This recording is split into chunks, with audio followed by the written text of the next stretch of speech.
Je, roho yako ina njaa? Wataalamu wanasema chakula cha roho ni Qur'ani tukufu, ni nuru gizani, ni mwongozo wa maisha yetu.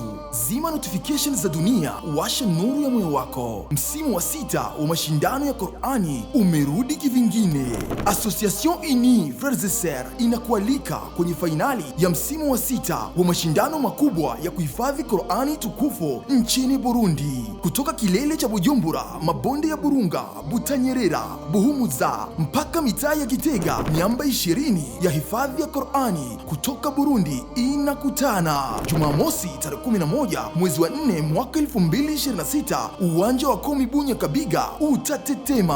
Haya si mashindano tu, ni zaidi ya mashindano, ni safari ya kutafuta ufunguo wa janna. Zawadi nono zitatolewa na mshindi wa kwanza atajinyakulia milioni 15 franka za Burundi. Qur'ani kwanza, mengine baadaye. Usikose, usiseme ukuambiwa, usije peke yako. Nyoosha mkono kwa mwenzako, mje mkae kwenye kivuli cha amani. Mashindano haya makubwa yameletwa kwenu kwa upendo na Association Unie Frères et Sœurs chini ya usimamizi Qur'ani, ufunguo wa kuinuliwa daraja za juu peponi.